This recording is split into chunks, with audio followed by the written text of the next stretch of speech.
Hello दोस्तों, नमस्कार। Skill take के ऑफिशियल यूट्यूब चैनल पर आप सभी का स्वागत है। आज के इस वीडियो में बात करेंगे बीपीएससी टीआरई 4.0 में जो जीएस आता है, उसमें जो पीआरटी के बच्चे हैं, जूनियर के बच्चे हैं, टीजीटी के बच्चे हैं, पीजीटी के बच्चे हैं, वहाँ यह उपयोगी होगा। और साथ ही साथ एलटी में भी एक जीएस आता है, जीआईसी में भी जीएस आता है, केबीएस में भी जीएस आता है, एनबीएस में भी जीएस आता है। तो यहाँ भी यह सेशन उपयोगी होगा, क्योंकि जीएस का जो सेक्शन से कहीं बदलता तो है नहीं, यही सब प्रश्न घूम फिर के आते रहते हैं। तो आप सभी को समान अध्ययन के क्वेश्चंस को सॉल्व कैसे करना है, यह इस वीडियो में चर्चा करेंगे, और कितने कम समय में हम इसको सॉल्व कर सकते हैं यह भी बताएंगे, और कम से कम जानकारी में कैसे सॉल्व करते हैं यह भी बताएंगे। और तो कम समय में अधिक जानकारी भी मिल जाएगी आप सभी लोगों को। और हाँ, अगर अदर एग्ज़ाम के बच्चे भी देख रहे हैं इस एग्ज़ाम्स के अलावा, तो भी उनके लिए यह उपयोगी है। आप सभी लोग वीडियो को देखिए, धीरे धीरे गोल गोल करके राउंडिंग शेप में सभी वीडियो एक साथ इकट्ठे क्वेश्चंस आते रहेंगे और आपको रिकॉल होते रहेंगे। आप सभी को पता ही होगा कि आजकल जीएस का इम्पोर्टेंस कितना अधिक है। पीआरटी में लगभग 88 प्रश्न जीएस के आ रहे हैं, जूनियर में लगभग 32 प्रश्न आ रहे हैं, टीजीटी में भी लगभग 32 प्रश्न आ रहे हैं, पीजीटी में भी 32 प्रश्न आ रहे हैं। इसी प्रकार एलटी, जीआईसी, केबीएस में भी लगभग 50 प्रश्न से कम नहीं आएंगे। 50 प्रश्न आप मान के चलिए आएंगे पेपर में, तो बहुत बड़ा वेटेज हो जाता है सिलेक्शन के लिए। तो आइए आज का सेशन स्टार्ट करते हैं।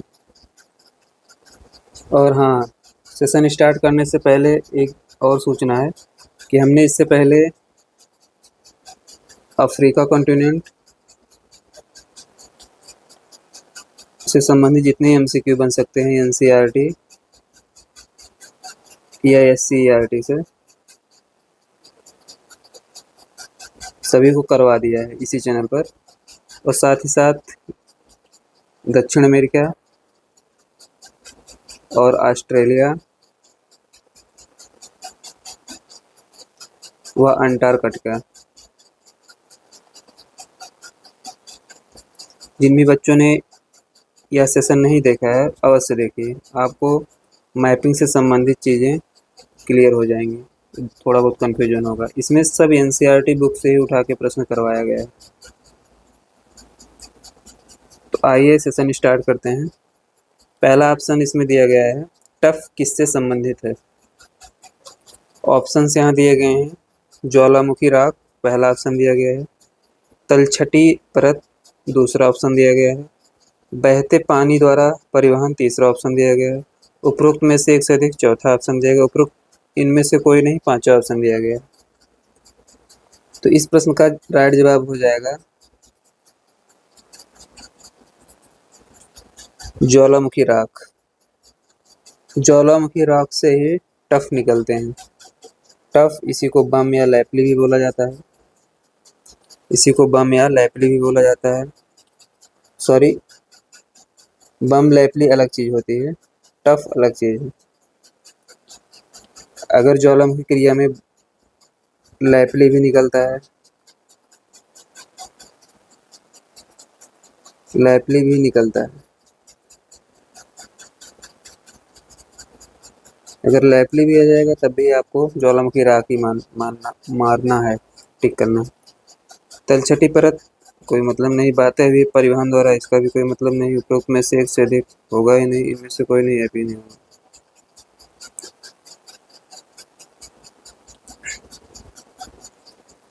आइए नेक्स्ट प्रश्न देखते हैं।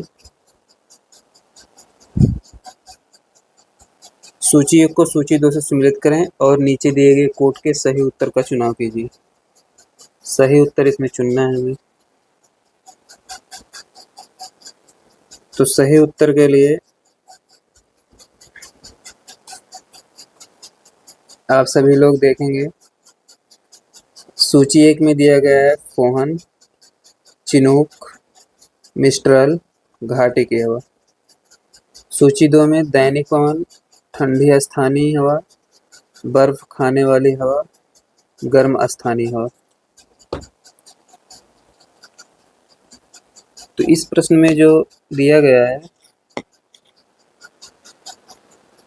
कोड के रूप में ऑप्शंस दिए गए हैं। पहला है ए का दूसरा, बी का पहला, सी का चौथा, डी का तीसरा। ए का पहला, बी का दूसरा, सी का तीसरा, डी का चौथा। ए का चौथा, बी का तीसरा, सी का दूसरा, डी का पहला।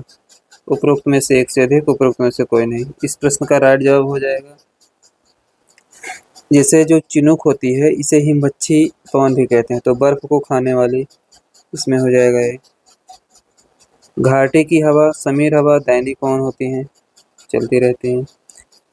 मिस्ट्रल हो गया और फोहन। पहले 2 से मैच कराते हैं, अगर मिल जाएगा तो ठीक है, नहीं तो इसको भी अभी मैच करा देंगे। पहला ए का तीसरा, तो ए का नहीं सॉरी बी का तीसरा, बी का तीसरा एक ही ऑप्शन में है। और डी का पहला, डी का पहला यहाँ दिया गया है, वैसे हमें मिल गया, कहीं है ही नहीं तो यही राइट टिक कर देंगे। और नहीं तो फिर हम इसमें टिक करने के लिए कोई आप अगर इस ऑप्शन ना होता तो फिर इस पे चेक करते हैं, और क्या। चलिए नेक्स्ट प्रश्न देखते हैं।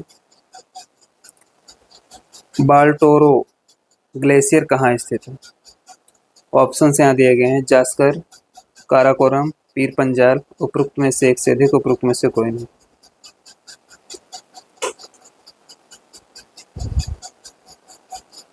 इस प्रश्न का राइट जवाब होगा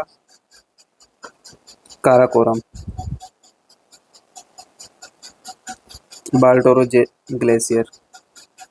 इस काराकोरम श्रेणी का स्थिति आप सभी लोगों को दिखा देते हैं। जैसे ये जम्मू कश्मीर वाला हिस्सा हो गया,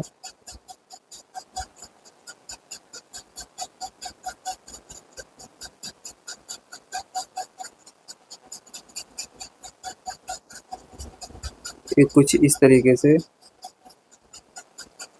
जम्मू कश्मीर वाला हिस्सा हो गया। ये पीओके है पूरा, इधर अक्साई चीन हो गया, अक्साई चीन हो गया इधर। तो काराकोरम श्रेणी हमारी यहीं पर है।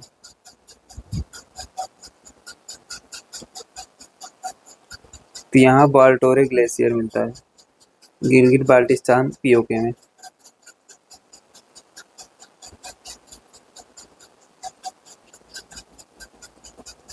ग्लेशियर, आशा करते हैं आप सभी लोग समझ पाए होंगे। और जास्कर श्रेणी, यहाँ लद्दाख श्रेणी मिल जाती है, यहाँ जास्कर है, फिर यहाँ पीर पंजाल श्रेणी। आइए नेक्स्ट प्रश्न देखते हैं। इसको ऐसे भी श्रेणियों को दर्शा सकते हैं।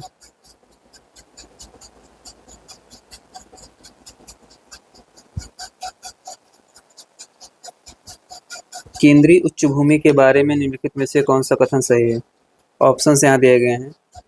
यह दक्कन पठार का एक हिस्सा है, यह अरावली पर्वतमाला से घिरा हुआ है, इसका पश्चिमी भाग मालवा पठार है। उपरोक्त में से एक से अधिक, उपरोक्त में से कोई नहीं। इस प्रश्न का राइट जवाब होगा, इस प्रश्न का राइट जवाब होगा उपरोक्त में से एक से अधिक। इसके पश्चिम में मालवा पठार है, ठीक बात है। यह अरावली पर्वतमाला से घिरा हुआ है, यह भी ठीक बात है। यह दक्कन पठार का एक हिस्सा है, केंद्रीय उच्चभूमि, ठीक बात है। तो ऑप्शन कितने यहाँ दिए गए हैं, तीनों सही हैं। आइए नेक्स्ट प्रश्न देखते हैं। केंद्रीय उच्चभूमि यहाँ मैप से हम समझ सकते हैं, जो ए वाला एरिया है केंद्रीय उच्चभूमि के अंतर्गत आता है। भारत का यह एरिया केंद्रीय उच्चभूमि के अंतर्गत आता है।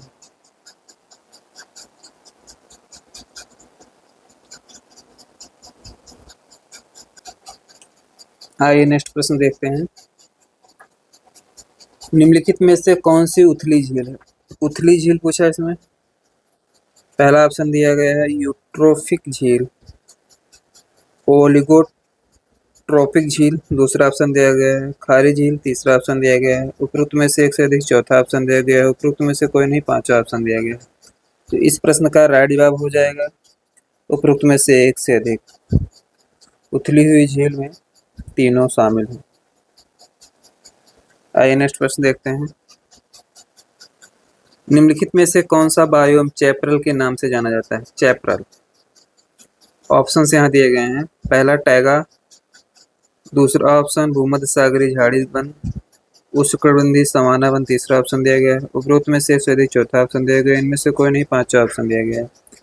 चैपरल। इस प्रश्न का राइट जवाब होगा भूमध्य सागरीय झाड़ी वन। यह लगभग हर महाद्वीप में 30 से 35 अंश अक्षांश के बीच में पाए जाते हैं। जैसे आप देखिए, ये हमारी पूरी पृथ्वी हो गई, ये 0 डिग्री हो गया,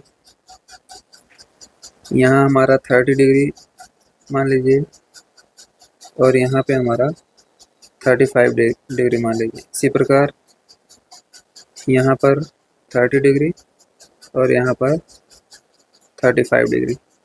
इसी बीच में भूमध्य सागरीय वन हर महाद्वीप में मिलते हैं, सभी महाद्वीपों में मिलते हैं।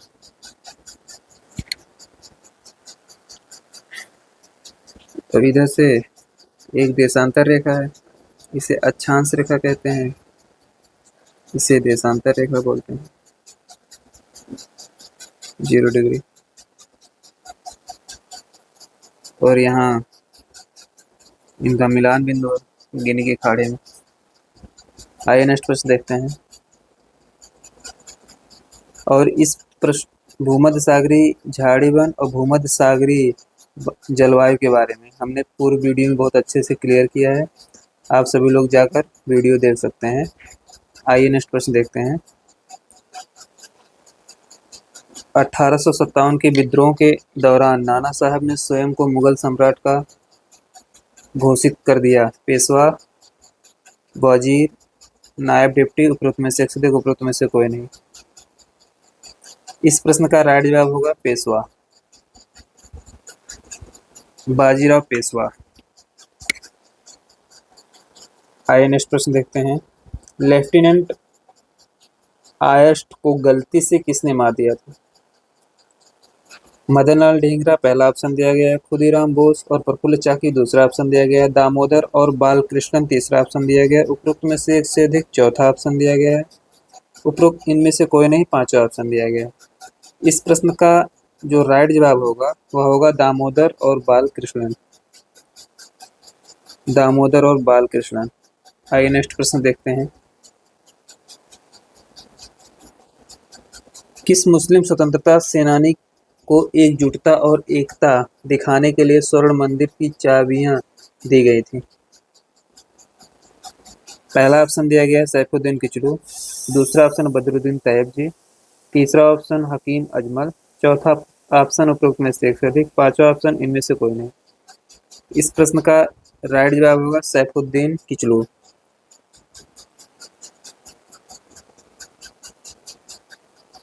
स्वर्ण मंदिर की चाबियां दी गई थी।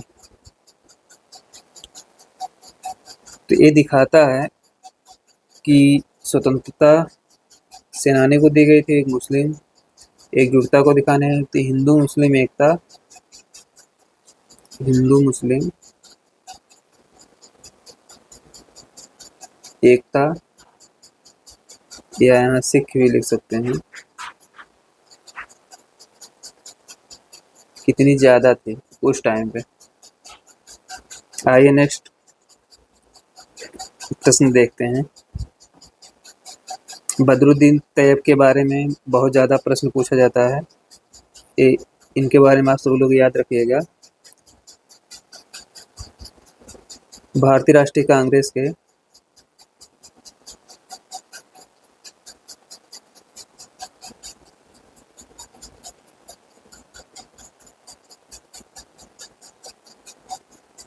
मुस्लिम अध्यक्ष प्रथम यही थे। आइए नेक्स्ट प्रश्न देखते हैं। 21 अक्टूबर 1943 को एस सी बोस ने किस स्थान पर स्वतंत्र भारत की अंतिम सरकार की स्थापना की? स्वतंत्र भारत की अंतिम सरकार की स्थापना की थी। ऑप्शंस यहाँ दिए गए हैं: सिंगापुर, बर्लिन, मलया, उपरोक्त में से एक से अधिक, उपरोक्त में से कोई नहीं। इस प्रश्न का राइट जवाब होगा सिंगापुर। आइए नेक्स्ट प्रश्न देखते हैं। 1930 में धरने के कारण किस क्षेत्र में राजस्व संग्रह कितनी बार कमी आई थी? 1930 में धरने के कारण बिहार क्षेत्र में राजस्व संग्रह में कितनी कमी आई थी? ऑप्शन यहाँ दिया गया है। पहला है 30 लाख, दूसरा ऑप्शन 10 लाख, तीसरा ऑप्शन 20 लाख, उपरोक्त में से एक से अधिक, उपरोक्त में से कोई नहीं। इस प्रश्न का राइट जवाब हो जाएगा 30 लाख। आइए नेक्स्ट प्रश्न देखते हैं। और हाँ, इसमें ये 30 लाख का नुकसान जब हुआ था जब गांधी जी ने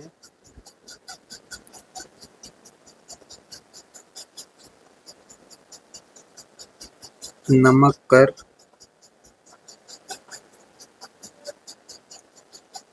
आंदोलन छेड़ा था।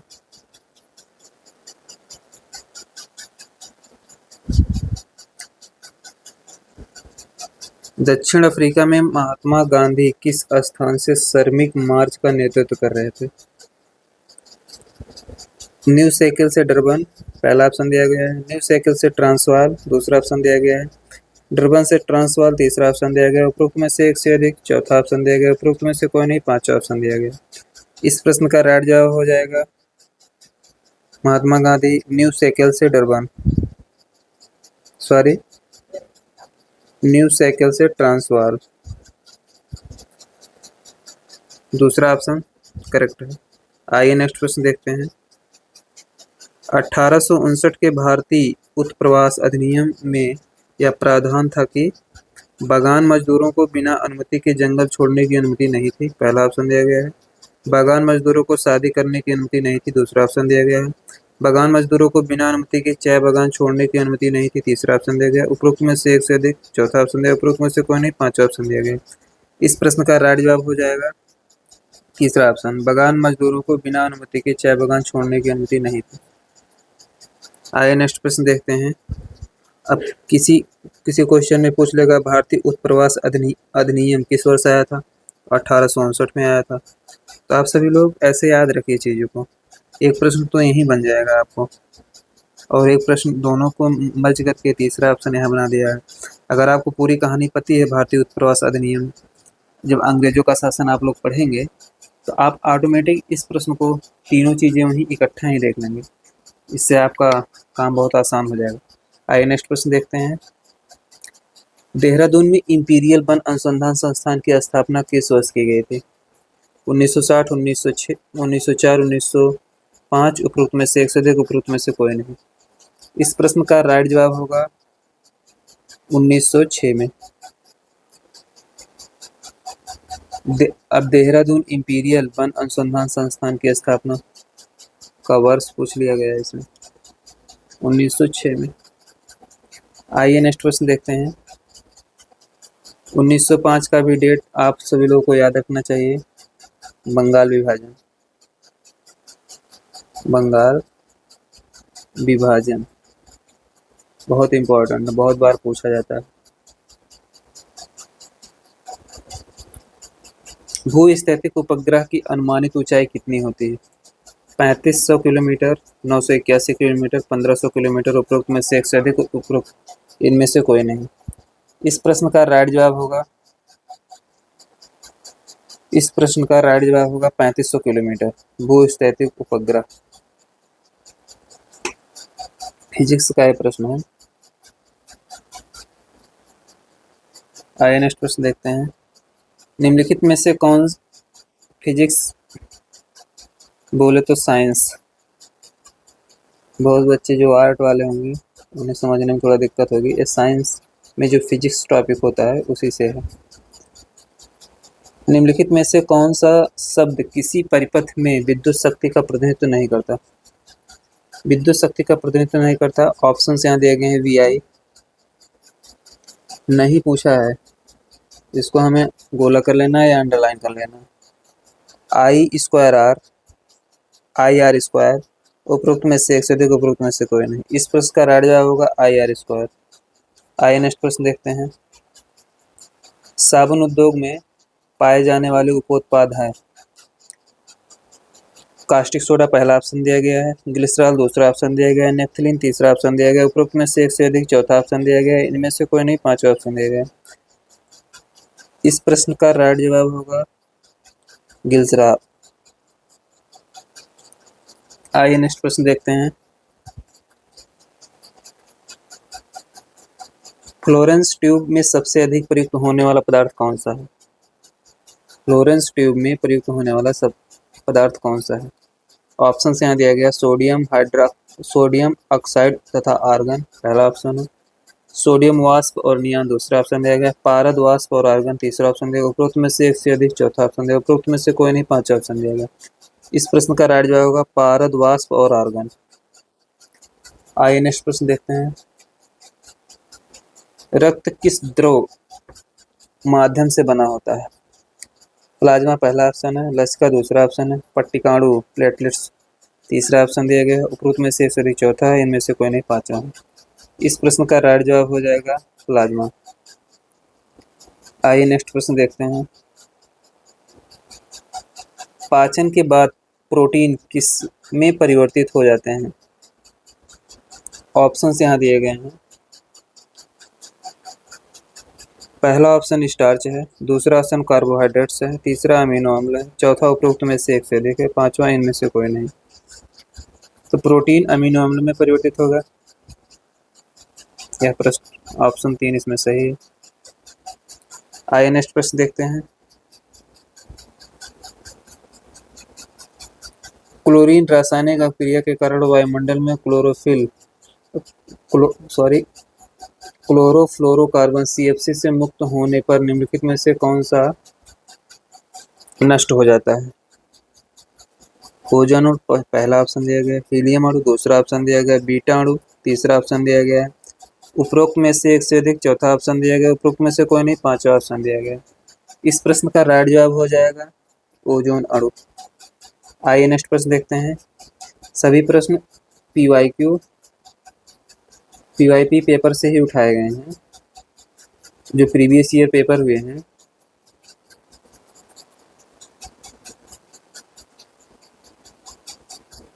इसलिए ये सभी, एक भी क्वेश्चन आपको इग्नोर नहीं करना है, सभी क्वेश्चन इंपॉर्टेंट हैं। इसमें एक भी क्वेश्चन आप छोड़ नहीं सकते, कहीं ना कहीं पेपर में आपको अवश्य मिलेंगे। तो आप लोग अच्छे से पढ़ते रहिए।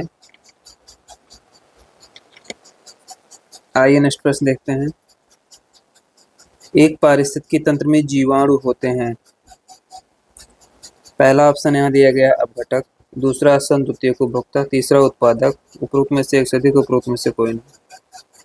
अब यहाँ पे यदि आप एक पारिस्थितिकी तंत्र के बारे में जानते होंगे, जीवाणु के बारे में जानते होंगे, और EVS की क्लास EVS से रिलेटेड कुछ जानकारी आपको होगी, तो आप इस प्रश्न को बहुत आसानी से सॉल्व कर सकते हैं। अपघटक, तुरंत ही आपके दिमाग में आएगा कि अपघटक ही इस प्रश्न का राइट जवाब है। चीज़ें ऑटोमेटिक दिमाग में आती हैं, बस एक बार उस रास्ते पर तो आप चल के देखिए। थोड़ा कठिनाई होता है, लेकिन फिर उसके बाद आपको सोचना नहीं है, ऑप्शन ऑटोमेटिक सही होंगे। भारत के निम्नलिखित में से कौन सा राज्य 6 फरवरी 2024 को राज्य विधानसभा में समान नागरिक संहिता UCC 2024 विधेयक पेश करने वाला पहला राज्य बन गया? ये प्रश्न यूनिवर्सल है, कभी भी पेपर में आ सकता है, ऐसा नहीं सिर्फ 2024 ही लिखा है तभी पेपर में पूछा गया था, कभी भी आएगा। तो आप सभी लोगों को याद रखना है। इसमें पहले ऑप्शन देख लेते हैं क्या दिया गया है। राजस्थान पहला ऑप्शन है, हिमाचल दूसरा ऑप्शन है, कर्नाटक तीसरा ऑप्शन दिया गया, उपरोक्त में से एक से अधिक चौथा ऑप्शन है, इनमें से कोई नहीं पांचवा ऑप्शन दिया गया। इस प्रश्न का राइट जवाब हो जाएगा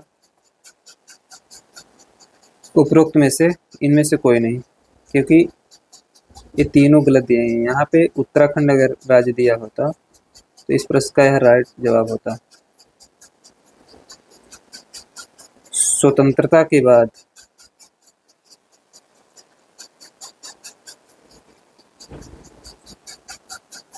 भारत का पहला स्टेट है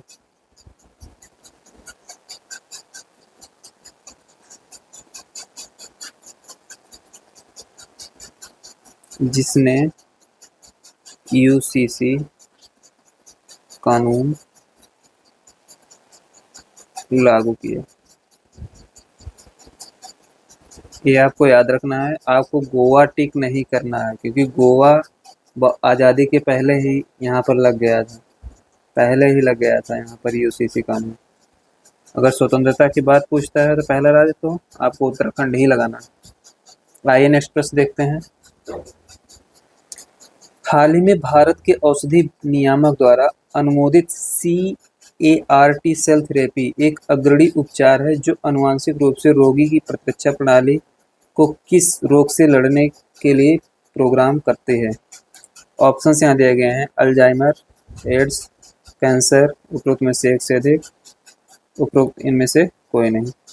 इस प्रश्न का CAR-T सेल थेरेपी, यहाँ एक शब्द है सेल, ये सेल है, ये वो बैटरी वाला सेल नहीं, ये सेल कोशिका वाला है। तो कोशिका जैसे ही आपको दिमाग में आएगा सेल थेरेपी, तो आप इसको पकड़ सकते हैं कैंसर से, क्योंकि कैंसर में कोशिकाओं का अनियंत्रित वृद्धि होता है, उसी को रोकने के लिए ये सेल थेरेपी दी जाती है।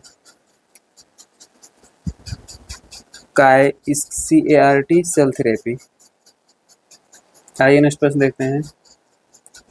और एक ध्यान रखना, आनुवंशिक रूप से रोगी की प्रतिरक्षा प्रणाली को किस रोग से लड़ने में मदद प्रोग्राम करता है, यह भी ध्यान रखना, आनुवंशिक रूप से प्रतिरक्षा प्रणाली को कंट्रोल करता है।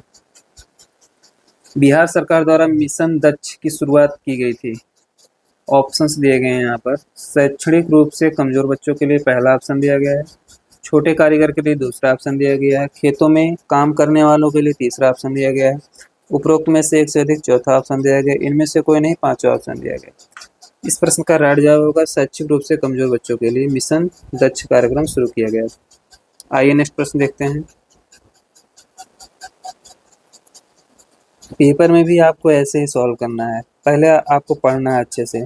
उड़ीसा में गुप्तेश्वर शिव मंदिर में सटा प्रसिद्ध गुप्तेश्वर वन, जिसे हाल ही में चौथा जैव विविधता विरासत स्थल BHS घोषित किया गया है, किस जिले में स्थित है। पहले आपको इसको ध्यान से पढ़ना है, ध्यान से पढ़ने के बाद आपको कुछ ना कुछ इसमें क्लू जरूर मिलेगा। तो उड़ीसा सभी को पता ही होगा, इसकी लोकेशन कहाँ है, जैसे देख लेते हैं। उड़ीसा राज्य यहाँ पर लोकेशन है। तो यहाँ इसके एक जिले के बारे में पूछ रहा है, यहाँ बहुत से जिले हैं और सभी को पता भी नहीं होगा, इसमें तो एक ऑप्शन टिक करके आगे बढ़ना है, छोड़ना तो है नहीं। अगर नेगेटिव मार्किंग नहीं है तो, नेगेटिव मार्किंग होगा तो नहीं आता तो छोड़ दिया जाता। तो कोरापुट पहला ऑप्शन दिया गया है, बरिदापत तीसरा ऑप्शन दिया गया है, सुंदरगढ़ तीसरा ऑप्शन दिया गया है, बरीपदा उपरोक्त में से एक से अधिक चौथा ऑप्शन दिया गया है, उपरोक्त इनमें से कोई नहीं पांचवा ऑप्शन दिया गया। इस प्रश्न का राइट जवाब हो जाएगा कोरापुट गुप्तेश्वर वन। आइए नेक्स्ट प्रश्न देखते हैं। अवैध बस्तियों को कहा जाता है। अब ये प्रश्न बहुत अच्छा है, इसमें बहुत से लोग एक ऑप्शन मार के आगे बढ़ जाएंगे, इसको नहीं पता होगा, इसलिए आपको अच्छे से पढ़ना है, बातों को हमारे सुनना है अच्छे से, जिससे आप चीज़ों को व्यवस्थित तरीके से दिमाग में फ्रेम कर पाएँ। क्योंकि आप यदि अच्छे से सुनेंगे नहीं और देखेंगे नहीं तो फिर आपको ये चीज़ें याद करने में कठिनाई होगी। आप याद मत करिए, सिर्फ आप इसको अच्छे से सुनिए। पहला आपको यहीं पर याद हो जाएगा, विश्वास करके आपको सुनना पड़ेगा बस। अगली कड़ी भूमि, मड़ाई कस्बे, अनौपचारिक बस्तियां तीसरा ऑप्शन दिया गया, उपरोक्त में से अधिक चौथा, इनमें से कोई नहीं पांचवा ऑप्शन दिया गया। तो इस प्रश्न के राइट जवाब होगा, तीनों इसमें सही है, अगली कड़ी भूमि, मड़ाई कस्बे, अनौपचारिक बस्तियां। NCERT में जब आप मानव बस्तियां पढ़ेंगे तो उसमें आप इसको बहुत अच्छे से देख सकते हैं, मानव बस्ती। आप ये वहाँ पढ़ करिए या यहीं पर याद कर लीजिए, बात तो वही है। वहाँ पढ़ेंगे तब भी आपको याद करना है, दिमाग में रखना है, यहीं पर आप याद करके रख लीजिए। चौथा ऑप्शन इसमें सही है। आइए नेक्स्ट प्रश्न देखते हैं। जीरोफाइट निम्नलिखित में से किस वन में पाए जाते हैं? जीरोफाइट निम्नलिखित में से किस वन में पाए जाते हैं? ऑप्शन यहाँ दिए गए हैं। पहाड़ी जंगल पहला ऑप्शन दिया गया है, नम पर्णपाती वन दूसरा ऑप्शन दिया गया है, रेगिस्तानी जंगल तीसरा ऑप्शन दिया गया है, उपरोक्त में से एक से अधिक चौथा ऑप्शन दिया गया है, इनमें से कोई नहीं पांचवा ऑप्शन दिया गया है। तो इस प्रश्न का राइट जवाब हो जाएगा रेगिस्तानी जंगल, जीरोफाइट। जीरोफाइट जहां पर जीरो पानी होगा, जीरो वाटर, यानी कम से कम की बात हो रही है। ऐसे आप अपने दिमाग में रख सकते हैं, जीरोफाइट। आइए नेक्स्ट प्रश्न देखते हैं। अच्छा, आज के प्रश्नों की संख्या यहीं पर समाप्त होती है। नेक्स्ट वीडियो में फिर मुलाकात होगी। तो दोस्तों, यदि आप सभी लोग नए हों तो हमारे चैनल को शेयर करें, सब्सक्राइब भी करें और साथ ही साथ बेल आइकन को भी दबाएं, जिससे आपको सूचनाएं या वीडियो जल्दी से जब भी इस पे अपलोड होती हैं शीघ्र ही मिल सके। और हाँ, प्रीवियस में हमने जितने भी वीडियो करवा दिए हैं या पेपर सॉल्व करवा दिए हैं,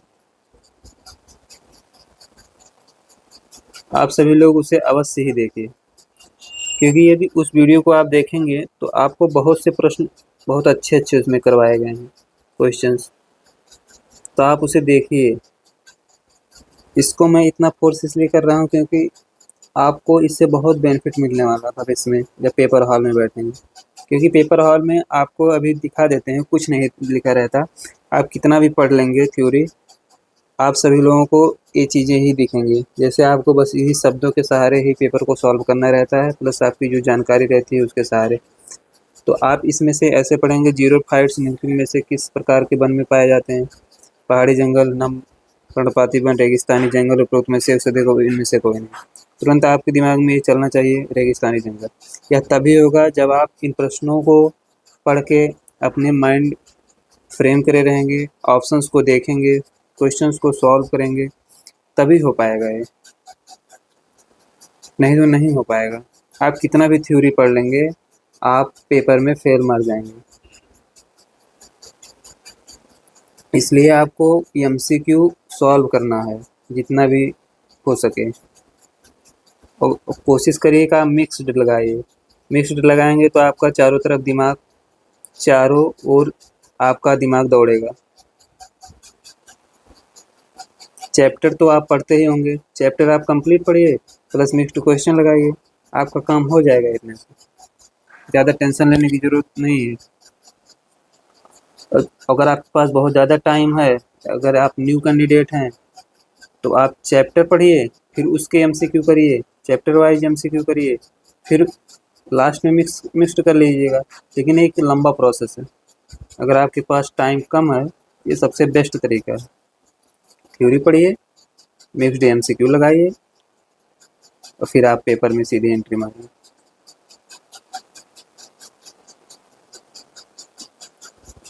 आप एमसीक्यू कम ही कर पाएंगे, कोई बात नहीं, थोड़ा कम सॉल्व कीजिए। आप 30 प्रश्न सॉल्व कर रहे हैं, उसमें आपका 15 ही सही हो रहा है, तब भी कोई बात नहीं, धीरे धीरे इम्प्रूवमेंट होगा। क्योंकि थ्योरी आप ऐसे पढ़ते रहेंगे तो आपका इम्प्रूवमेंट बढ़ता रहेगा। जब पूरी थ्योरी कंप्लीट हो जाएगी, तब यदि आपका 30 में से 25 प्लस नहीं सही हो रहा है, तब आप चिंता का विषय, फिर आप रिवाइज करिए, रिवीजन करिए, इससे आपका पूरा कंप्लीट हो जाएगा। तो ये हमने आप सभी लोगों को बताया है, ये बेस्ट तरीका है पढ़ने का। आप फॉलो करिए ना, एक हफ्ते 15 दिन 20 दिन फॉलो करके देखिए। अगर आपको अच्छा ना लगेगा तो छोड़ दीजिएगा। तो दोस्तों, आज के लिए बस इतना ही। नेक्स्ट वीडियो में फिर मुलाकात होगी अच्छे अच्छे प्रश्नों के साथ। धन्यवाद।